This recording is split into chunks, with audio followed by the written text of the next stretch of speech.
Credit card आणि debit card हे नक्की काम कसं करतं? मास्टर कार्ड, विजा, रुपी कार्ड, अमेरिकन एक्सप्रेस हे नक्की काय आहे? ज्यावेळेस तुम्ही क्रेडिट कार्ड आणि डेबिट कार्ड यांचा वापर करता त्यावेळेस बँक याच्या मागे छुप्या पद्धतीने चार्जेस कसे कट करते? नो कॉस्ट EMI वरती फोन घेतल्यावरती खरंच व्याज भरावं लागत नाही का? या सगळ्या प्रश्नांची उत्तरं तुम्हाला या व्हिडिओमधून मिळणार आहेत. तर चला या व्हिडिओची सुरुवात करूया.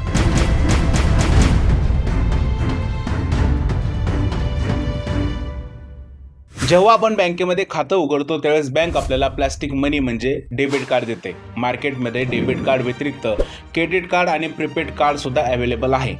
आता आपण समजून घेऊया नक्की डेबिट कार्ड आणि क्रेडिट कार्डमध्ये फरक काय आहे. डेबिट कार्ड म्हणजे तुमच्या स्वतःच्या बँक अकाउंटमधून तुम्ही पैसे खर्च करू शकता. म्हणजे तुम्ही मार्केटमध्ये खरेदी करायला गेला किंवा ATM मधून कॅश काढायला गेला तर हे पैसे तुमच्याच अकाउंटमधून निघतात, कारण हे डेबिट कार्ड तुमच्या अकाउंटला कनेक्ट केलेलं असतं. पण क्रेडिट कार्डमध्ये खूपच वेगळी सिस्टीम आहे. क्रेडिट कार्ड हे एक प्रकारचं दिलेलं कर्ज आहे. क्रेडिट कार्डमध्ये बँक तुम्हाला म्हणते की आम्ही तुम्हाला एक लिमिटमध्ये कर्ज देत आहे आणि त्यासाठी एक ग्रॉस पिरियड देत आहे. एवढ्या वेळात तुम्ही हे पैसे परत भरायचे आहेत. तुम्हाला कोणतंही व्याज लागणार नाही. पण तुम्ही तो ग्रॉस पिरियड ओलांडला आणि ड्यू डेटच्या आधी पैसे नाही भरले तर तुम्हाला खूप मोठा फाईन लागतो आणि त्याचबरोबर तुम्हाला वेगळं व्याजसुद्धा आकारलं जातं आणि या सगळ्या प्रकाराला क्रेडिट कार्ड असं म्हटलं जातं. क्रेडिट कार्ड हे तुमच्या बँक अकाउंटला कनेक्ट नसतं. ते डायरेक्ट तुम्हाला दिलेलं एक छोटंसं कर्ज आहे. या कार्डमधून तुम्ही अनेक ठिकाणी खरेदी करू शकता, जसं की ऑनलाईन शॉपिंग करू शकता, मार्केटमध्ये शॉपिंग करू शकता, त्याचबरोबर याने कॅशसुद्धा विड्रॉल करू शकता. पण या सगळ्यासाठी प्रत्येक ठिकाणी वेगवेगळे चार्जेस तुम्हाला मोजावे लागतात. सगळ्यात महत्त्वाची गोष्ट क्रेडिट कार्डमध्ये ही आहे की तुम्ही ड्यू डेटच्या आधी पेमेंट करणं महत्त्वाचं आहे. जर का तुम्ही ड्यू डेट क्रॉस केली तर खूप मोठा दंड आणि त्याचबरोबर खूप मोठं व्याजसुद्धा भरावं लागतं. डेबिट कार्ड आणि क्रेडिट कार्डमधला फरक तुम्हाला समजलंच असेल. आता इकडे बऱ्याच लोकांना हा प्रश्न पडला असेल की नक्की हे कार्ड काम कसं करतात. तुमच्याकडे जे डेबिट कार्ड आहे, क्रेडिट कार्ड आहे, त्यावरती लिहिलेलं असतं Visa card, Mastercard, RuPay card, American Express card. आता हे काय आहेत तर हे आहेत पेमेंट नेटवर्क्स. ज्यावेळेस तुम्ही या कार्डनी कोणतंही ट्रान्झॅक्शन करता त्यावेळेस या पेमेंट नेटवर्कचा खूप जास्त महत्त्वाचा रोल असतो. आता तो कसा असतो? समजा तुमच्याकडे SBI बँकेचं डेबिट कार्ड आहे आणि तुम्हाला बँक ऑफ बडोदाच्या ATM मशीनमधून कॅश विड्रॉल करायचं आहे. आता समजून घ्या, या दोन वेगवेगळ्या बँका आहेत आणि दोन्हींचा कस्टमर डाटासुद्धा वेगवेगळा आहे. SBI बँकेला हे अजिबात सुद्धा चालणार नाही की बँक ऑफ बडोदाला माझ्या कस्टमरची माहिती मिळावी आणि बँक ऑफ बडोदाला सुद्धा हे चालणार नाही की SBIला आमच्या कस्टमरचा डाटा मिळावा. म्हणून या दोन्ही बँकांनी आपला सर्व डाटा या पेमेंट नेटवर्क सिस्टीमला दिलेला आहे. ज्यावेळेस या दोन बँकेमध्ये कोणताही व्यवहार होतो त्यावेळेस त्यांचा व्यवहार हे पेमेंट नेटवर्क अप्रूव्ह करतात आणि त्यानंतरच तो व्यवहार पूर्ण होतो. म्हणजेच काय, तुम्ही ज्यावेळेस SBIचं ATM कार्ड घेऊन बँक ऑफ बडोदाच्या ATM मशीनमधून कॅश विड्रॉल करायला जाता त्यावेळेस तुम्ही जी टाकलेली माहिती आहे हे पेमेंट नेटवर्क अप्रूव्ह करतात आणि त्यानंतरच तुमचं ट्रान्झॅक्शन पूर्ण होतं. यामध्ये सगळ्याच ठिकाणी या पेमेंट नेटवर्कचा रोल खूप महत्त्वाचा आहे. म्हणजे तुम्ही ई-कॉमर्सवरती खरेदी करा किंवा मशीनवरती खरेदी करा किंवा ATMने कॅश विड्रॉल करा, सगळ्या ठिकाणी हे पेमेंट नेटवर्क खूप जास्त महत्त्वाचे आहेत. विजा आणि मास्टर कार्ड ही इंटरनॅशनल लेवलसाठी वापरली जाणारी खूप मोठी पेमेंट नेटवर्क सिस्टीम आहे. तर रुपी कार्ड ही फक्त भारतात वापरली जाणारी सिस्टीम आहे आणि ही सिस्टीम NPCIने विकसित केलेली आहे.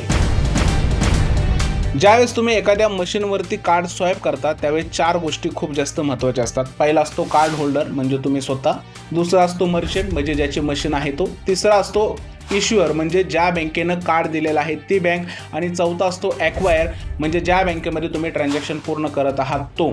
तर या सगळ्यांनी मिळून तुमचं ट्रान्झॅक्शन पूर्ण होत असतं.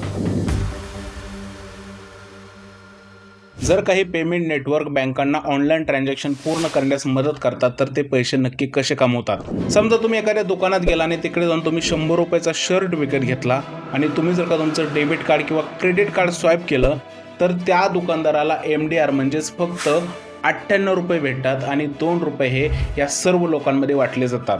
म्हणजे 100 रुपयाच्या मागे 2% एवढा MDR कट केला जातो. आता या 2 रुपयामध्ये सुद्धा वेगवेगळ्या लोकांना वेगवेगळी हिस्सेदारी भेटते. सगळ्यात मोठी हिस्सेदारी भेटते इश्युअर बँकला. म्हणजे ज्या बँकेचं डेबिट कार्ड आहे त्या बँकेला 1.5 रुपये एवढी अमाऊंट भेटते. कधी कधी ही अमाऊंट 1.70 पैसे सुद्धा होऊ शकते, पण आपण सध्या उदाहरणासाठी 1.5 रुपये ही अमाऊंट पकडूया. त्यानंतर जे पेमेंट नेटवर्क आहेत त्यांना 30 पैसे एवढी अमाऊंट भेटते आणि राहिलेली 20 पैसे अमाऊंट ही जी आहे ते ॲक्वायर बँक म्हणजे ज्या बँकेमध्ये पैसे जमा होणार आहेत या बँकेला मिळते आणि हे कस्टमरला अजिबात सुद्धा माहीत नसतं। दुकानदार सुद्धा खूप जास्त हुशार असतो। दुकानदार काय करतो, हे जे MDRचे अमाऊंट आहे म्हणजे जे 2% अमाऊंट कट होणारे आहे ते ऑलरेडी बिलामध्ये ॲड करतो आणि त्यानंतरच कार्ड स्वाईप करतो आणि हे कार्ड स्वाईप झाल्यानंतर ग्राहकाच्या खिशाला फटका बसतो आणि ग्राहकाच्या खिशातूनच बँका आणि हे पेमेंट नेटवर्क पैसे कमवत असतात। एवढंच नाही तर वेगवेगळे चार्जेस डेबिट कार्ड आणि क्रेडिट कार्ड मागे या बँका घेतात आणि याचा ग्राहकाला अजिबात सुद्धा सुगावा लागत नाही। आता ते चार्जेस काय आहेत हे आपण पुढे जाणूनच घेणार आहे, पण तुमच्या मनामध्ये अजून एक प्रश्न पडला असेल, हे जे व्हिसा कार्ड आहे, मास्टर कार्ड आहे, हे बाहेरच्या कंपन्या आहेत आणि या बाहेरच्या कंपनीकडे जर का आपल्या बँकेचा डाटा असेल तर तो सुरक्षित कसा राहतो? खरं तर रिझर्व्ह बँकेने एक नियम बनवलेला आहे, व्हिसा कार्ड आणि मास्टर कार्ड या कंपन्यांना डेटा सेंटर हे भारतामध्येच उभारायला सांगितलेलं आहे।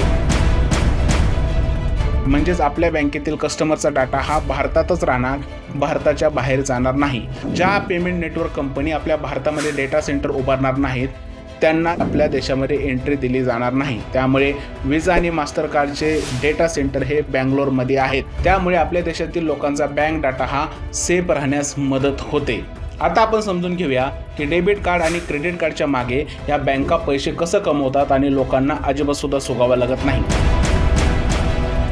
ज्यावेळेस बँक तुम्हाला डेबिट कार्ड देते त्यावेळेस तुमच्याकडून ॲन्युअल फी चार्ज केली जाते। ज्यावेळेस तुमचं डेबिट कार्ड हरवतं त्यावेळेस कार्ड बदली करून देण्याचे तुमच्याकडून चार्जेस घेतले जातात। जर का तुम्ही 5 पेक्षा जास्त ट्रान्झॅक्शन ATM मशीनमध्ये केले तर त्याचेही वेगळे चार्जेस घेतले जातात। जर का तुम्ही दुसऱ्या बँकेच्या ATM मशीनवरती ट्रान्झॅक्शन करायचा प्रयत्न केला तर त्याचेही चार्जेस तुमच्याकडून घेतले जातात। त्याचबरोबर तुम्ही ATM मशीनमध्ये जाऊन जे बॅलन्स इन्क्वायरी करता किंवा मिनी स्टेटमेंट बघता त्यासाठी सुद्धा काही बँकेत चार्जेस घेतात। म्हणजेच काय, जिकडे जिकडे तुम्ही डेबिट कार्ड वापरता तिकडे तिकडे तुम्हाला पैसे मोजावे लागतात। ज्यावेळेस तुम्ही एखादा प्रोडक्ट खरेदी करता आणि त्यावेळेस कार्ड स्वाईप करता त्यावेळेस इंटरचेंज चार्जेस सुद्धा तुमच्याकडून घेतले जातात। आता जे तुम्हाला मी MDRचं उदाहरण दिलं त्यालाच इंटरचेंज चार्जेस असं म्हटलं जातं। डेबिट कार्डचे चार्जेस तर मिनिमम असतात, पण ज्यावेळेस तुम्ही क्रेडिट कार्ड वापरता त्यावेळेस अक्षरशः बँक तुम्हाला लुटते आणि तुम्हाला याचा अंदाज सुद्धा लागत नाही। क्रेडिट कार्ड ही बँकासाठी पैशाची खाण आहे, कारण सगळ्यात जास्त कमाई बँकांना याच्यातूनच होते। मिनिमम बॅलन्स चार्जेस जे तुम्हाला दाखवले जातात ते जर का तुम्ही भरले तर उरलेल्या रकमेवरती 30% जास्त व्याज लावलं जातं आणि तुमच्याकडून पैसे वसूल केले जातात। पण बऱ्याच लोकांना असं वाटतं की मिनिमम ड्यू भरले की आपल्याला अजून काही वेळ मिळत आहे। त्यानंतर ग्रॉस पिरियड म्हणजेच बिलाची डेट जर का तुम्ही क्रॉस केली किंवा ग्रॉस पिरियडच्या आतमध्ये पैसे नाही भरले तर तुम्हाला वेगवेगळे फाईन लावले जातात आणि फाईन बरोबर तुमची जी अमाऊंट आहे त्याच्यावरती 30 ते 35% एक्स्ट्रा चार्जेस लावले जातात। जर का क्रेडिट कार्डचं बिल तुमच्याकडून भरायचं राहूनच गेलं त्याच्यावरती 45% काही बँका व्याज लावतात। म्हणजेच काय, सगळ्या बाजूने बँका जे आहेत ते कमाई करतात। ॲटो ॲड आणि हिडन चार्जेस सुद्धा बँक कस्टमरकडून वसूल करते। म्हणजे तुम्हाला तुमचे इन्शुरन्सचे हप्ते असतील किंवा कर्जाचे EMI असतील किंवा तुमच्या टीव्हीचा रिचार्ज असेल हे सगळं तुम्ही ॲटो ॲड ऑन करता आणि यामध्ये सुद्धा हिडन चार्जेस क्रेडिट कार्ड घेत असतं आणि हे आपल्याला माहीत नसतं। त्याबरोबर सगळ्यात मोठा स्कॅम हा आपल्याबरोबर होतो तो म्हणजे नो कॉस्ट EMIचा। ज्यावेळेस तुम्ही एखादी इलेक्ट्रॉनिक वस्तू दुकानामध्ये खरेदी करायला जाता त्यावेळेस तुम्हाला सांगितलं जातं की नो कॉस्ट EMI आहे, म्हणजेच तुम्ही जे खरेदी करणार आहे त्याच्यावरती तुम्हाला व्याज लावलं जात नाही। पण बरेच दुकानदार काय करतात, जे क्रेडिट कार्डचा वर्षाचं व्याज होणार आहे ते वर्षाचं व्याज जे आहे ते मेन रकमेमध्ये ॲड करतात आणि तीच अमाऊंट तुम्हाला सांगतात। असं नाही केलं तर बऱ्याच वेळा असं होतं की प्रोसेसिंग फीच्या नावाखाली वर्षभराचं व्याज घेतलं जातं आणि तुम्हाला फसवण्याचा प्रयत्न केला जातो। जर का ATM मधून तुम्ही कॅश विड्रॉल केला तर लगेच तुम्हाला चार्ज लावले जातात आणि विड्रॉल केलेल्या दिवसापासूनच तुमच्यावरती व्याज आकारायला सुद्धा सुरुवात केली जाते। त्याचबरोबर कस्टमरला वेगवेगळे रिवॉर्ड दिले जातात, भुरळ पाडली जाते आणि जास्त खरेदी करायला भाग पाडलं जातं आणि याच्या मागे सुद्धा हिडन चार्जेस लपलेले असतात। पण या सगळ्यामुळे आपल्या देशाचं खूप मोठं नुकसान व्हायला लागलेलं आहे। RBIच्या डाटानुसार 2024मध्ये क्रेडिट कार्डचे NPA हे 28% अधिक झालेले आहेत। सध्या क्रेडिट कार्डचे NPA हे 2.3% आहेत, म्हणजे लाखो करोडोचं कर्ज क्रेडिट कार्डमुळे बुडत आहे। बऱ्याच वेळा बँक काय करतात की थोडाफार चांगला सिबिल असेल की अनेक लोकांना क्रेडिट कार्ड देऊन टाकतात। मग एक क्रेडिट कार्ड असेल की त्या रेफरन्सवर दुसरं क्रेडिट कार्ड दिलं जातं, दुसऱ्याच्या रेफरन्सवरती तिसरं क्रेडिट कार्ड दिलं जातं आणि लोकांना कर्जाच्या विळख्यात अडकवलं जातं।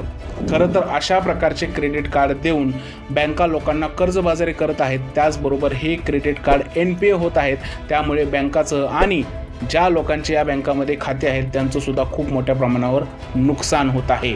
या सगळ्यापासून जर का तुम्हाला वाचायचं असेल तर क्रेडिट कार्डची बिलिंग सायकल नीट लक्षात ठेवा. ड्यू डेटच्या नंतर पैसे भरू नका. मिनिमम ड्यू अमाऊंट येते ते अजिबात सुद्धा भरू नका. पैसे भरताना पूर्ण पेमेंट भरत राहा. ज्यावेळेस तुम्ही नो कॉस्ट EMI वरती एखादी वस्तू घ्याल त्यावेळेस पूर्ण नियम वाचा आणि त्याचा स्क्रीनशॉट घेऊन ठेवा.